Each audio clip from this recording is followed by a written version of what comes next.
অবস্থা, গোড়াতেই এত গলদ থাকলে পরে কি হবে? হ্যাঁ, না, ব্যাপারটা তো জানাতে হবে।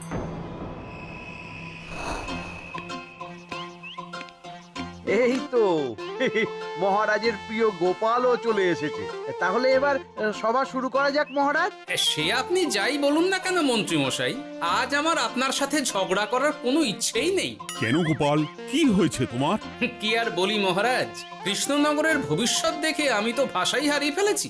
বলো কি, কৃষ্ণনগরের ভবিষ্যৎ? তা শুনি শুনি, খুব ভালো কিছু নিশ্চয়ই। এতে আর শোনার কি আছে মহারাজ, অবশ্যই ভালো হবে। সে কথা তো আমি একবারও বলিনি মন্ত্রী মশাই। আহা গোপাল, বনিতা না করে বলি ফেলো না দেখি, কি এমন দেখেছো কৃষ্ণনগরের ভবিষ্যৎ? তাহলে শুনুন, কৃষ্ণনগরের ভবিষ্যৎ ঘোর অন্ধকারে, মোটেই ভালো নয়। হ্যাঁ, বলো কি?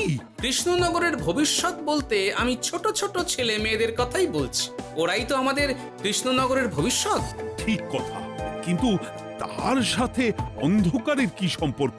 সম্পর্ক আছে মহারাজ। আজ সকালে রাজসভায় আসার পথে দেখি পাঠশালায় বাচ্চাদের পড়াশোনা বাদে সবই হচ্ছে। তা এরকম চলতে থাকলে কি করে রাজ্যের ভালো হবে বলুন দেখি? না হওয়ারই বা কি আছে শুনি?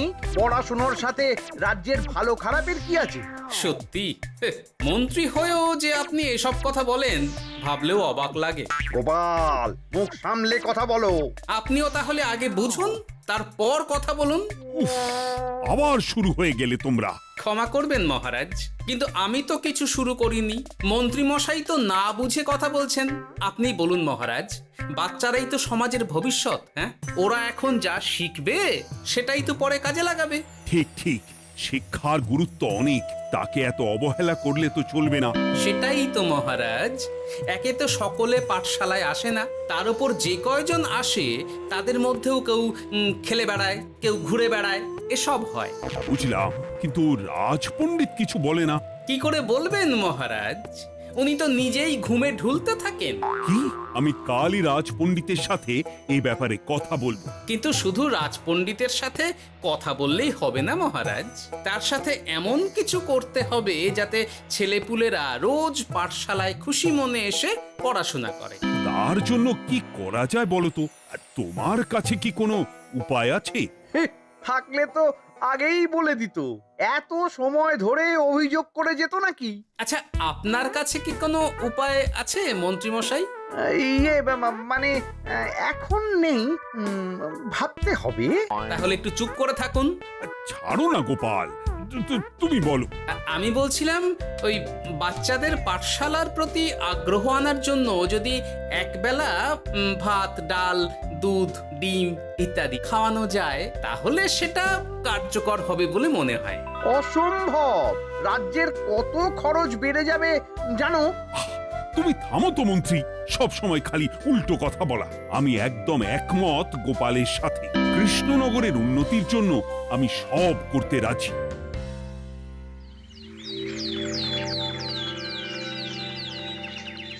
তোমার কিছু বলার আছে পণ্ডিত পাঠশালার এই অব্যবস্থার ব্যাপারে?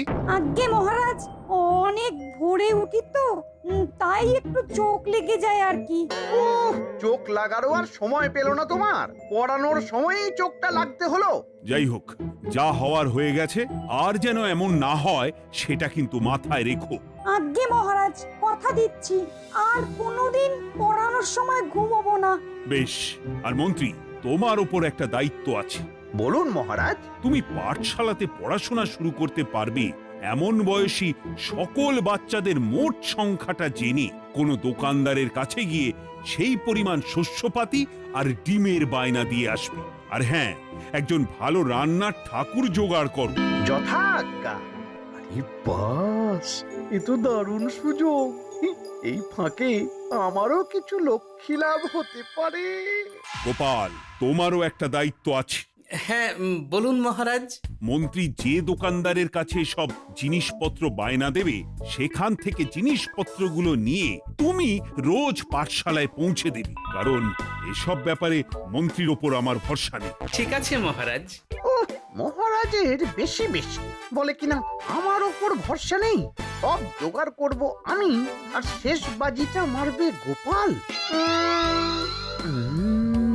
আরে না, ভালোই হলো।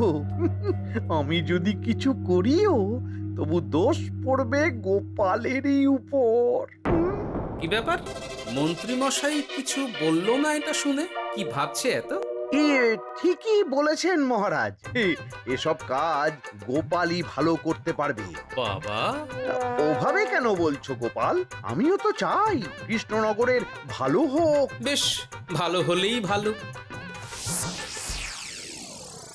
শোনো ঠাকুর, তাহলে ওই কথাই রইলো। দেখো যেন কোনো ভুলচুক না হয়। ঠিকঠাক কাজ করলে ভালো বকশিস পাবে, কেমন?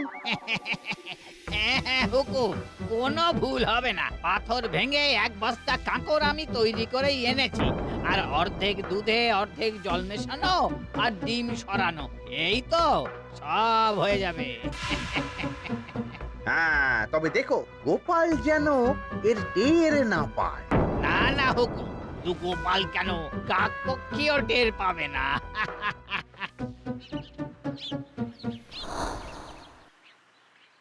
যাক বাবা, এবার শুধু জিনিসের দামটা মহারাজকে বাড়িয়ে বললেই কাজ হাসিল। এদিকে অতিরিক্ত মূল্যটাও আমার হবে, আর বাকি জিনিসগুলো বিক্রি করার পর সেই দামও আমারই হবে।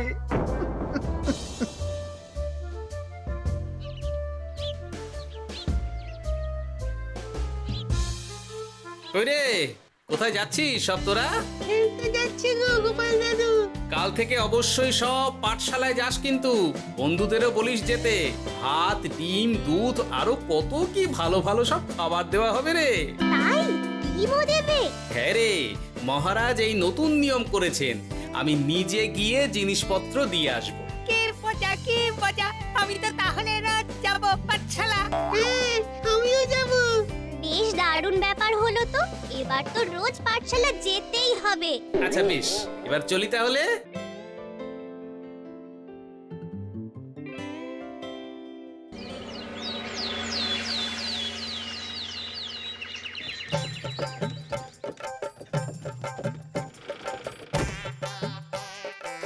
এই নাও গো ঠাকুর, সব জিনিস নিয়ে চলে এসেছি। একবার মিলিয়ে নাও দেখি। ঠিক আছে গোপাল দাদা, এখনই সব দেখে নিচ্ছি।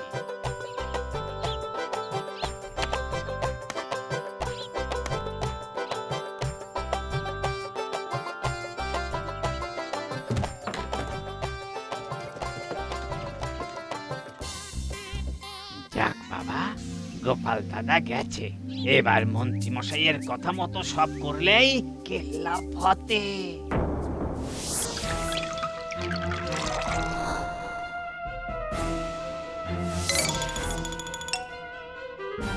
কই গো ঠাকুর? এই তো হুকুম, আপনার কথা মতো সব কাজ হয়ে গেছে। ওই দেখুন, ওখানে জিনিসগুলো রাখা আছে, আপনি নিয়ে যেতে পারেন। বাবা বাবা, খুব ভালো, খুব ভালো।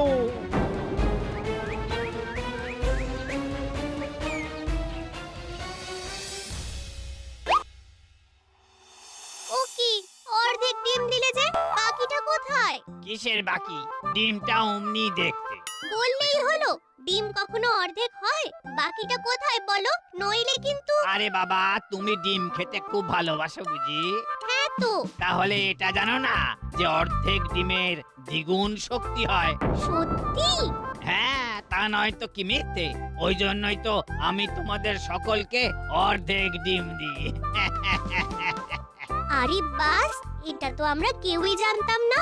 ঠিক আছে, আমি আমার সকল বন্ধুকে এটা জানাবো। যাক বাবা, বিশ্বাস করলো তবে, নইলে আর একটু হলেই ধরা পড়ে যেতাম।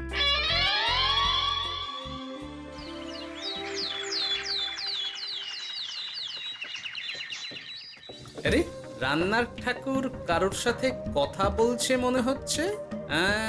পেছন থেকে দেখে তো মন্ত্রী মশাই বলে মনে হচ্ছে। একটু কাছে গিয়ে দেখি তো কি ব্যাপার।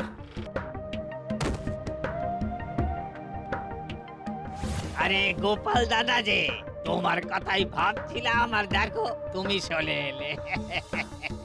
হুম, তুমি কি নিশ্চিত যে তুমি আমার কথাই ভাবছিলে? আমি তো তোমাকে কারোর একজনের সাথে কথা বলতে দেখলাম। আবার মন্ত্রী মশাইকে দেখে ফেলেনি তো? কথাটা বেফাঁস হয়ে যাওয়ার আগে আমাকে কথা ঘোরাতে হবে। কি গো বলো, এত কি ভাবছো? হ্যাঁ, ইয়ে, না না, এতে ভাবার আর কি আছে? কেউ না, কারোর সাথে কথা বলিনি। আমি তো একাই ছিলাম। তুমি বোধহয় ভুল দেখেছো। হ্যাঁ, ভুলই হবে। কি ব্যাপার, ঠাকুর এভাবে বলছে কেন? তাহলে কি সত্যি ভুল দেখলাম নাকি অন্য কোনো ব্যাপার আছে? না, পরে দেখতে হচ্ছে। ঠিক আছে, এই আমি যাই গো। হ্যাঁ, অনেক কাজ আছে। হুম, না না না, ঠাকুর যতই বলুক না কেন, কেউ ছিল না সেখানে, তবু মনটা কেমন যেন খটকা লাগছে। যাই হোক, মনে হওয়া নিয়ে তো আর কিছু করা যাবে না। এখন যাই কাজে। তা মন্ত্রী, পাঠশালায় রোজ ভালো মানের আনাজপাতি যাচ্ছে তো? আগে হ্যাঁ মহারাজ, আমি তো ভালো মানেরই সব চাল ডালের বায়না দিয়েছি। কথা মতো তো সেগুলোই পাঠানোর কথা। তবে বাকিটা গোপাল জানে। মানে গোপাল জানে মানে ঠিক কি বলতে চাইছেন আপনি মন্ত্রী মশাই? না মানে জিনিসগুলো সব নিয়ে তো তুমিই যাও, তাই আর কি। সেটাও করতে হচ্ছে, কারণ মহারাজ আপনার উপর ভরসা করতে পারেন না। আহ গোপাল, ঠিক আছে, আমি বুঝতে পেরেছি। মন্ত্রী, সপ্তাহে সপ্তাহে জিনিসের দাম মিটিয়ে দিচ্ছ তো? হ্যাঁ হ্যাঁ, আগের সপ্তাহের দাম মিটিয়ে দিয়েছি, কিন্তু পরেরটা বাকি। আর মহারাজ, বলছিলাম কি, পরের মাস থেকে জিনিসের দাম একটু বাড়তে পারে। কি হলো, মন্ত্রী মশাইয়ের এই ব্যাপারটা কেমন যেন লাগলো না, চোখে চোখে রাখতেই হবে।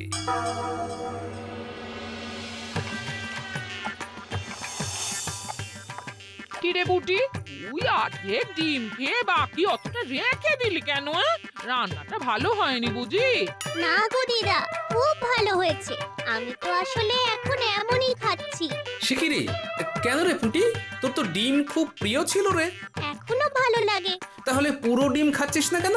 এ বাবা, তুমিও জানো না, অর্ধেক ডিমের শক্তি গোটা ডিমের থেকে বেশি, মানে দ্বিগুণ শক্তি। কি বলে কি গো? এই, তোকে এমন কথা কে বলেছে রে? ওমা, কেন?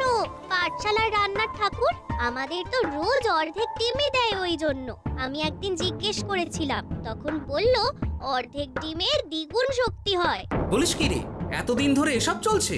না, মহারাজকে জানাতে হবে।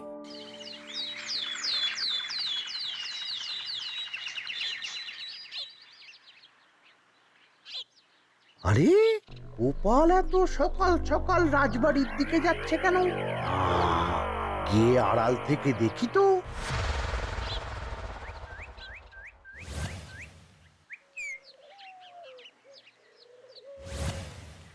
বলো গোপাল, কি হয়েছে? হঠাৎ কেন এভাবে একা দেখা করার কথা বললি? আসলে মহারাজ, আমি চাই না এই ব্যাপারটা মন্ত্রী মশাই জানুক, তাই একান্তে আপনার সাথে কথা বলতে চাই। কেন, কি হয়েছে সব খুলে বলো। তাহলে শুনুন মহারাজ।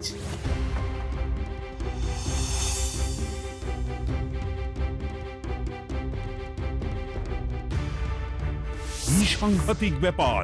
আমি এখনই ওই রান্নার ঠাকুরকে কারাগারে বন্দি করার আদেশ দিচ্ছি। না না মহারাজ, সেটা ভুলেও করতে যাবেন না। আমার এই পুরো ব্যাপারটাতেই সন্দেহ আছে। পুরো পরিকল্পনার পেছনে মনে হচ্ছে অন্য কেউ আছে মহারাজ। তুমি ঠিক কার কথা বলতে চাইছো? প্রমাণ ছাড়া তো আমি কারো নাম বলতে পারবো না মহারাজ। এই রে, গোপাল বোধহয় সবটা বুঝতে পেরেছে। এবার কি করে নিজেকে বাঁচাই? কি করি? পেয়েছি। শোনো ঠাকুর, এখন কিন্তু মহারাজ সবটা জেনে গেছে, তাই দেখো যাই হয়ে যাক না কেন আমার নামটা যেন না আসে, নইলে কিন্তু তোমাকেই রাজ্য ছাড়া হতে হবে। না না হুকুম, দয়া করে এ কাজ করবেন না। আমি মরে গেলেও আপনার নাম নেব না। মাথায় থাকে যেন। বলো বলো, তুমি কেন এমন করেছো? আগে আগে আমি নিজে থেকে এসব করিনি মহারাজ। আমাকে এসব করার জন্য বাধ্য করা হয়েছে। কে তোমাকে সব করতে বলেছে? আগে গোপাল দাদা। কি মিথ্যে কথা। বেশ হয়েছে, এবার ঠেলা বুঝুক গোপাল। দেখলেন মহারাজ, খুব ভরসা করতেন না আপনি গোপালের ওপর? ভাবা যায় তলে তলে এই। মহারাজ, আমি সত্যিই সব কিছু করিনি। আমি যদি এটাতে যুক্ত হতাম তাহলে কি আপনাকে নিজে থেকে এসব জানাতাম?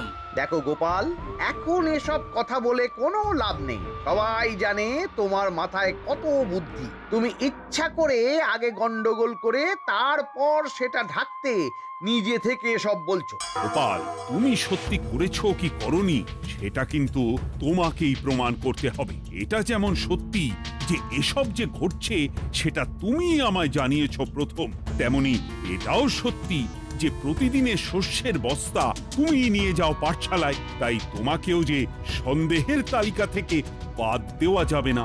বেশ, তাহলে আমি প্রমাণ জোগাড় করেই তবে এই রাজসভায় পা দেব।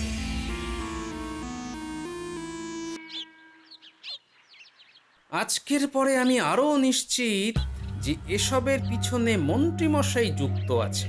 এবার শুধু ওনাকে হাতে নাতে ধরার ব্যবস্থা করতে হবে। ও কি দাদু, তুমি এই সময় বাড়ি ফিরছো? হ্যাঁ রে, তোর দাদুকে আর চোরের অপবাদ দিয়েছে, তাই প্রমাণ জোগাড় না করে আমি রাজসভায় যাব না। কি বললি? তোমাকে কে চোরের অপবাদ দিয়েছে? কে আবার? ওই মন্ত্রী। কিন্তু আমার সন্দেহ হচ্ছে যে আসল চোর ওই মন্ত্রী। বাস, তাহলে আর চিন্তা কি? আমরা আছি তো, মন্ত্রীর ওপর নজর রেখে তোমাকে সব খবর দিয়ে যাব। হ্যাঁ দাদু, আমারও অনেক রাগ হয়েছে। এতদিন মিথ্যে বলে আমাদের অর্ধেক ডিম খাইয়েছে। আমি এটা কিছুতেই মানতে পারছি না। এবার সত্যিটা সবার সামনে আসবেই।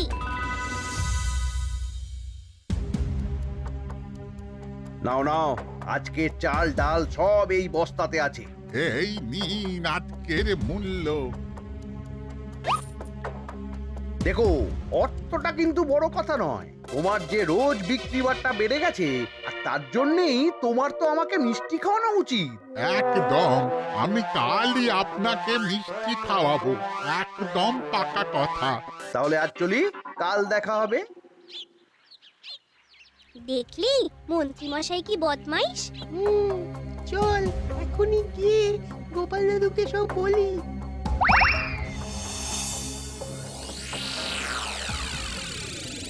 তাহলে এটাই হলো আসল ব্যাপার। খাওয়াচ্ছি ওকে মিষ্টি। হ্যাঁ গোপাল দাদু, একেবারে আচ্ছা করে দাওয়াই দিও। আচ্ছা শোন, আমার মাথায় একটা বুদ্ধি এসেছে বুঝলি। কাল তোরা ওই পাশের গ্রামের দোকানদারকে কিছু একটা করে আটকে রাখবি, আর আমি সেই সুযোগে মন্ত্রীর সাথে দেখা করব। আচ্ছা, তুমি কোনো চিন্তা করো না।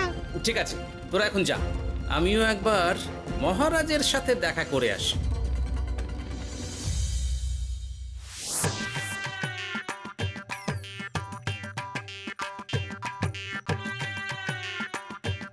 আসতে পারি মহারাজ?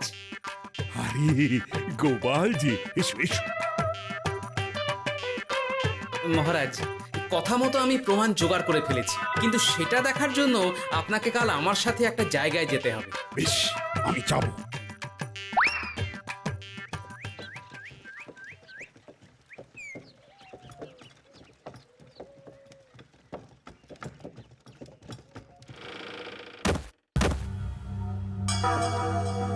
এই কি, তুমি কে? আগে আমি মালিকের খুব বিশ্বস্ত কর্মচারী। আজ সকালে মালিক একটা অন্য কাজে ব্যস্ত হয়ে পড়েছে, তাই আমাকে পাঠালো। কিন্তু কথা মতো আপনার জন্য মিষ্টি পাঠিয়েছে। এই তাই নাকি? দাও দাও দাও দাও, শুনেছি তোমাদের গ্রামের মিষ্টিও নাকি খুব ভালো। হ্যাঁ, ওই আর কি। নিন।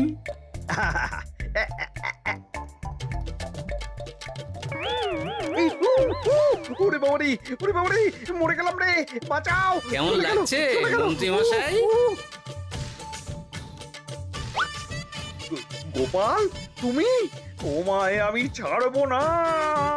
এই যে গোপাল দাদু, আসল দোকানদার। এই, আসল দোকানদার? এই রে, এবার কি হবে? এই, তোমার কি আর কিছু বলার আছে মন্ত্রী? তোমার সব কর্মকাণ্ড আমাদের কাছে ফাঁস হয়ে গেছে। তোমার সাহস কি করে হয় কৃষ্ণনগরের ভবিষ্যতের সাথে এমন করার? ক্ষমা করে দিন মহারাজ, আর হবে না, ক্ষমা করে দিন। না না না না, শাস্তি তো তোমাকে পেতেই হবে। সেপাই, আজ থেকে মন্ত্রীকে রোজ সকালে 100 বার বেতের বাড়ি ও অর্ধেক খাবার দেওয়া হবে। অর্ধেক খাবার? কেন জানেন না? অর্ধেক খেলে দ্বিগুণ শক্তি বাড়ে। ওরে বাবা গো, আমার আমার আমার মাথা ঘুরছে।